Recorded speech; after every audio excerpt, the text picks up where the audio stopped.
Hello, hello, hello, and welcome. Happy Tuesday. Come on in, grab a seat, get comfortable. Good morning, good afternoon, good evening, wherever you are on the planet. My name is Anthony Carter. I'm the host, producer, creative genius, mad, and brilliant mind behind a movement entitled Plan Powered Brothers. Plan Powered Brothers is a movement I created. It helps Black men 40 to 60 escape the silent fear of strokes, pills, and lost manhood and reclaim their health, confidence, and leadership at home through real food, real community, and real change. Let me say that one more time, like I do every Tuesday evening to the folks out here in TV land, Facebook land. Good morning, good evening, good afternoon, wherever you are on the planet. My name is Anthony Carter. I am the host, producer, creative genius, mad, and brilliant mind behind a movement entitled Plant Powered Brothers. Plant Powered Brothers is a movement I created that helps Black men 40 to 60 escape the silent fear of strokes, pills, and lost manhood and reclaim their health, confidence, and leadership in the home through real food, real community, and real change. So, welcome. Let's jump right in.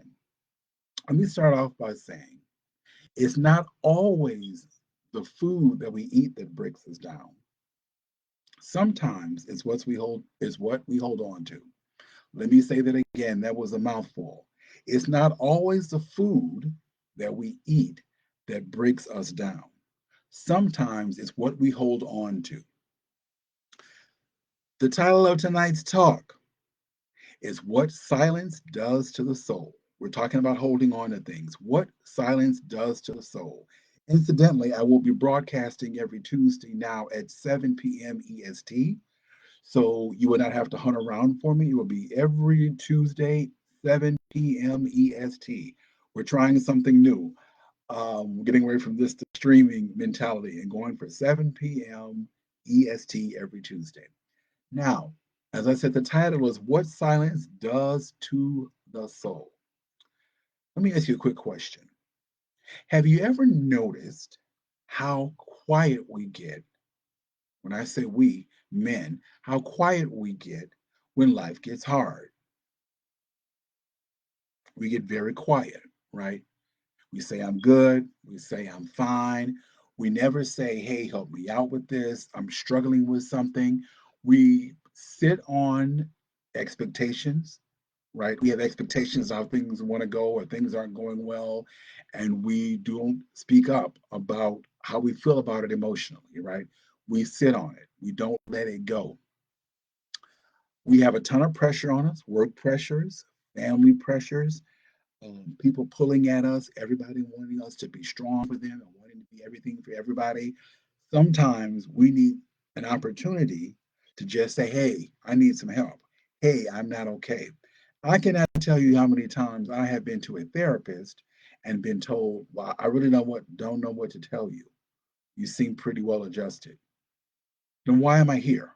Right? That's not very helpful. That's not something we want to hear. Here's something that I learned that when you're holding on to something, right, unreleased pressure, unaddressed pressure, unexamined pressure shows up in the body as a sickness, right? It shows up in the body as pain.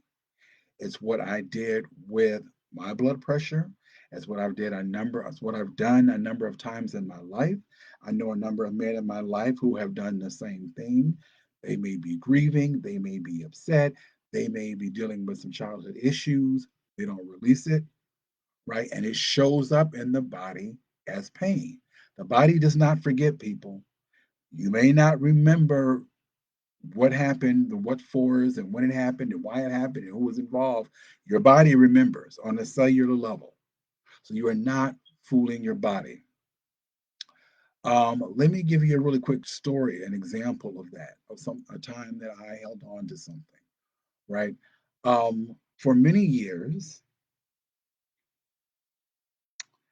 I struggled with the fact that I grew up in a situation, I grew up at a time in the 70s. I'm a 70s baby, Detroit East Side 70s baby.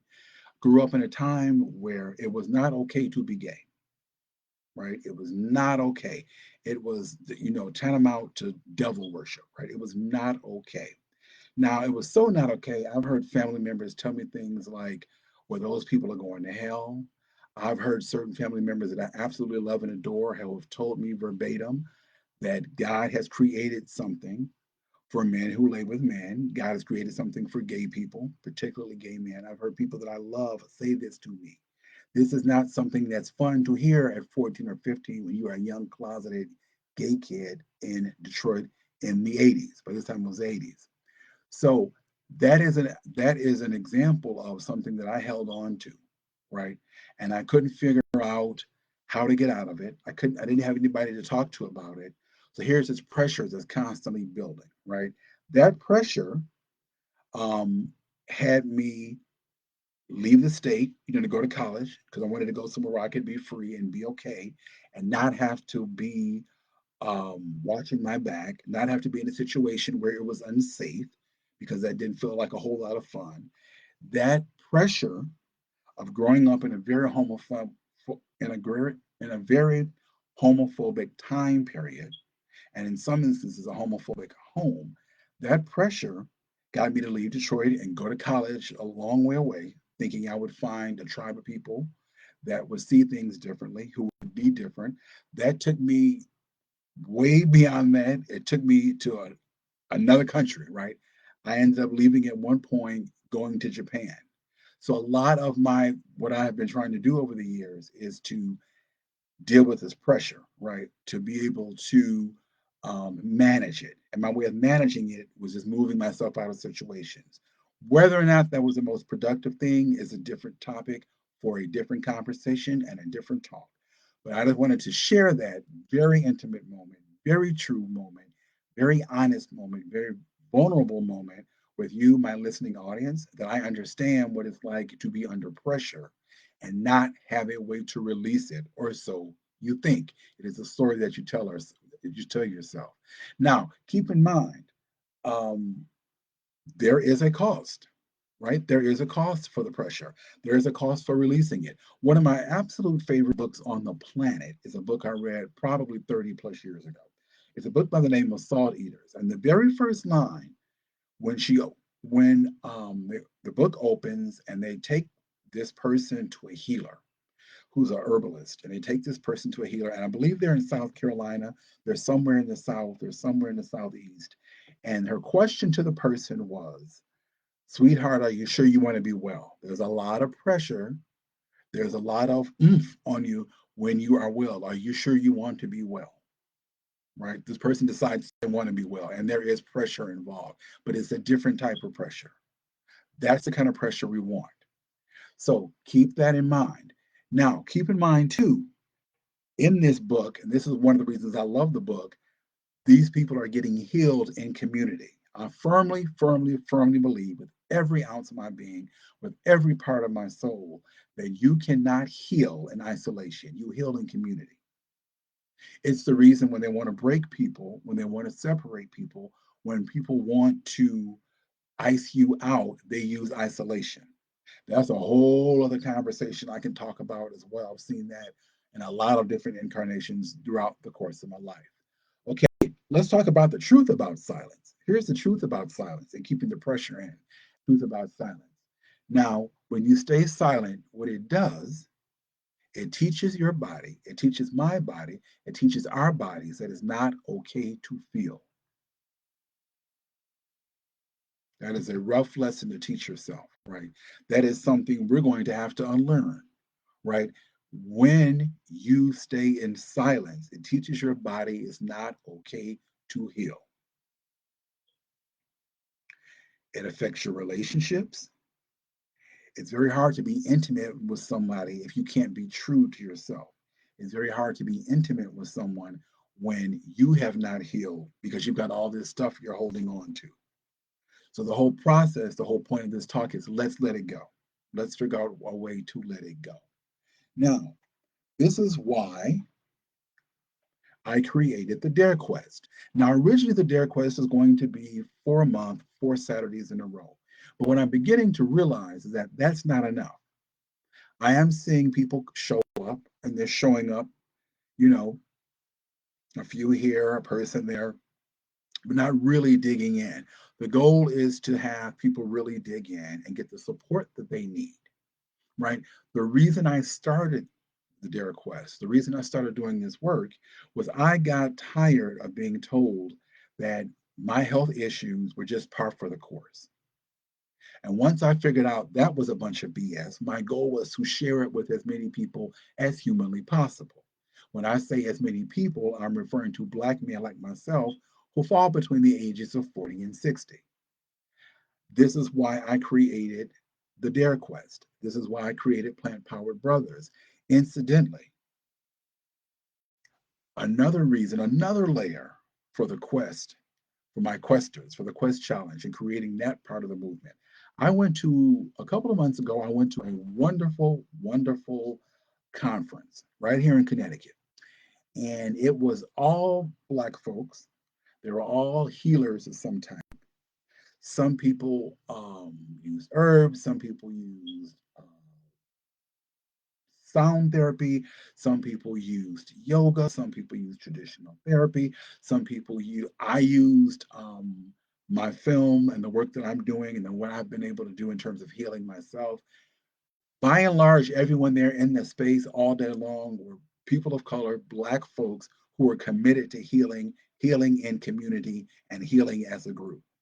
None of this business about I'm gonna gatekeep because I found something out, I'm gonna keep it to myself. There was none of that. Instead, there were a lot of people who were committed as a whole to healing themselves and one another.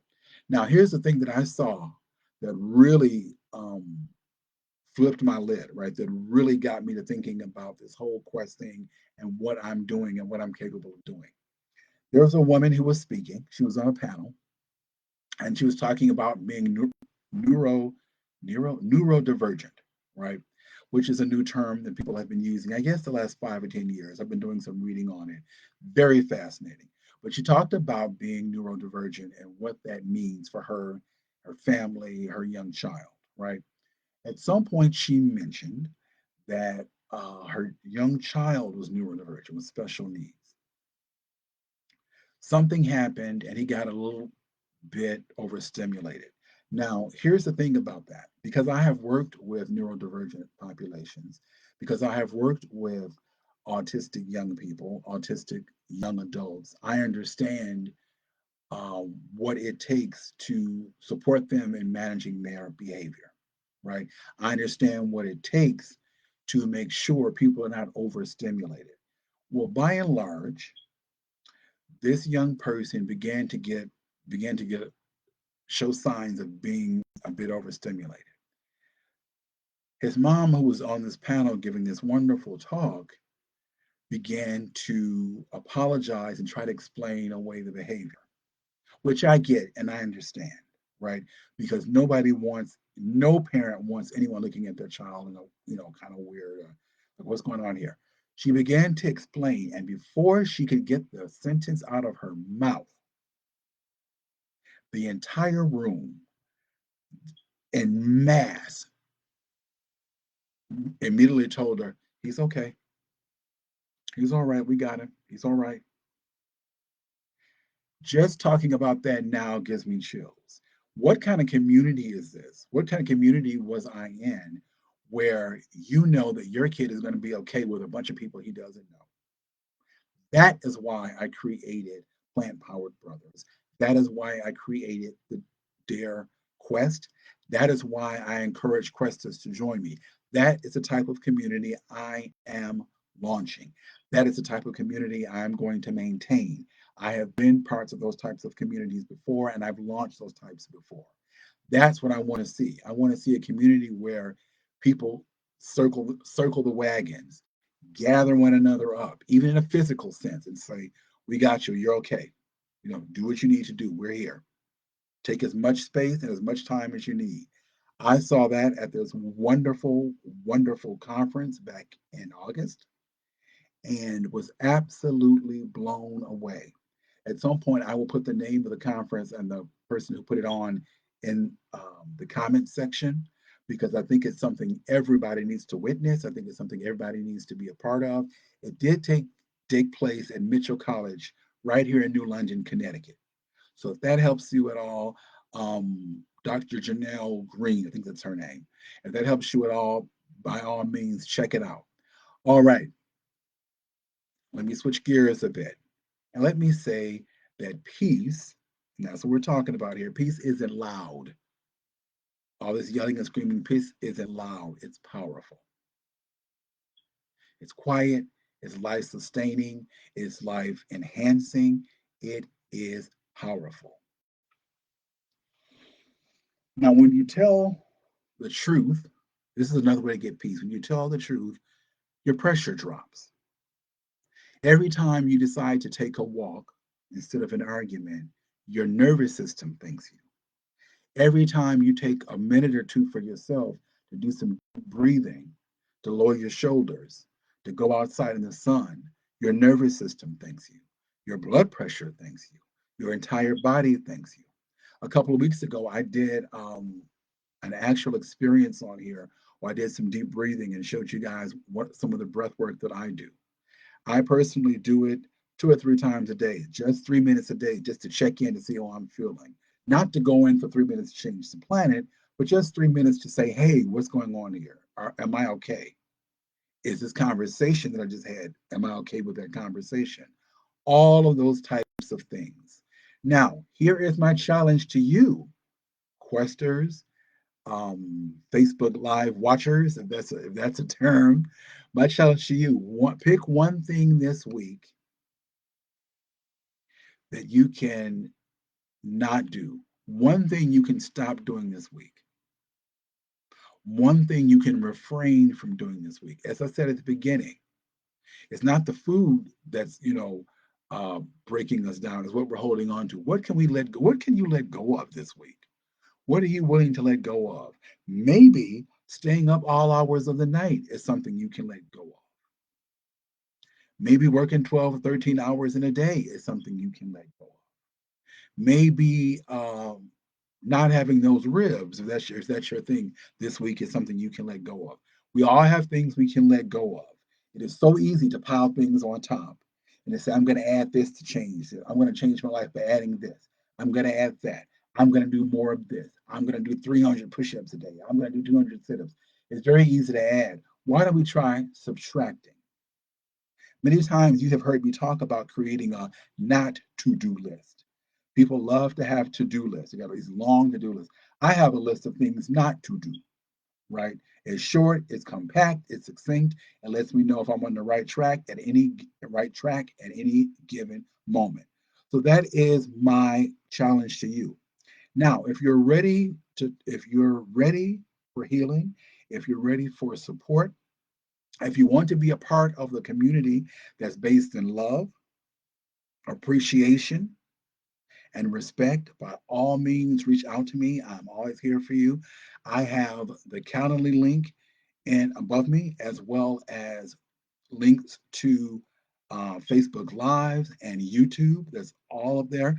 I am here every Tuesday, 7 p.m. EST. Looking forward to seeing you, talking with you, sharing what I am seeing in the Questers Club on Saturday mornings. Looking forward to doing that. I'm going to get out of here now. So, you, my dear friend, take care of yourself, take care of your loved ones. Please, please, please allow your loved ones to take care of you. Get some plants on that plate. Stay away from that deep fried foolishness, those deep fried shenanigans. Most of all, eat like you got some sense. Okay, my name is Anthony Carter. I'm the host, producer, creative genius, madman, and brilliant mind behind a movement entitled Plant Powered Brothers. It is a movement I created that helps Black men 40 to 60 escape the silent fear of strokes, pills, and lost manhood and reclaim their health, confidence, and leadership in the home through real food, real community, and real change. Let me say that one more time, like I do every Tuesday at 7 p.m. EST here on this channel. Good morning, good evening. Oh, and for the cheap seats in the back, good morning, good evening, good afternoon, wherever you are on the planet. My name is Anthony Carter. I'm the host, producer, creative genius, madman, and brilliant mind behind a movement entitled Plant Powered Brothers. Plant Powered Brothers is a movement I created that helps Black men 40 to 60 escape the silent fear of strokes, pills, and lost manhood and reclaim their health, confidence, and leadership in the home through real food, real community, and real change. Take care of yourself. Be well. I will talk with you soon. Bye now.